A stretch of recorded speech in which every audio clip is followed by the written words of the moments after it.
I've had this urge to just do music and be in the band, and all I wanted to do, I saw these guys on stage when I would go to festivals, and I'd see my favorite bands like Taxi Violence, and I would just be like, that's what I want to do. I want to just play music, and it's such a great feeling.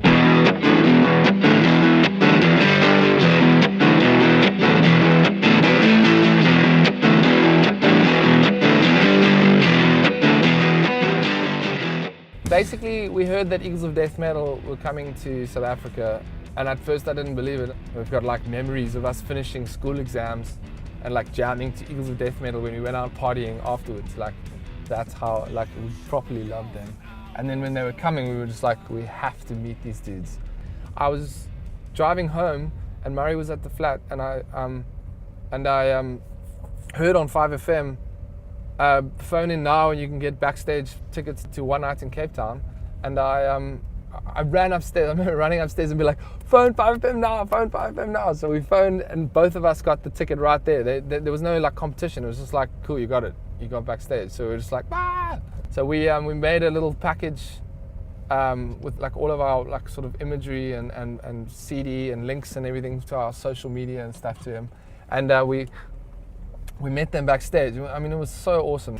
And then we just chilled and chatted to Dave, and we gave him our stuff, and he was so cool. He was just like, yeah, I'll put it backstage. I'll listen to it afterwards. Like 2 days later, he emailed us and was like, sweet, when are we doing the album? And it was just like, I remember going absolutely nuts. Just like, what the hell? How is that possible? I mean, it's like one of our favorite bands, like, ever. Dave said to us, you got to come to America.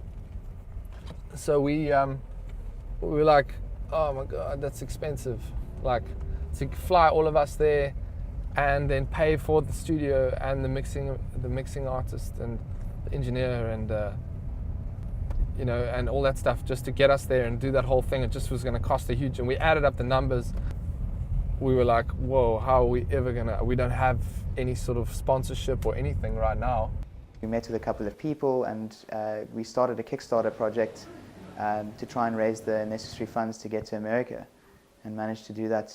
Managed to raise $25,000 in 40 days, which we didn't think was possible at the time, and we still didn't know how the hell that happened, but it happened, and we're going to America.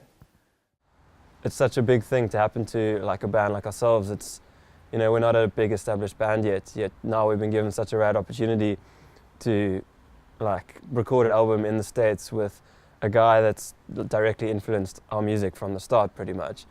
So we'll see what happens, you know.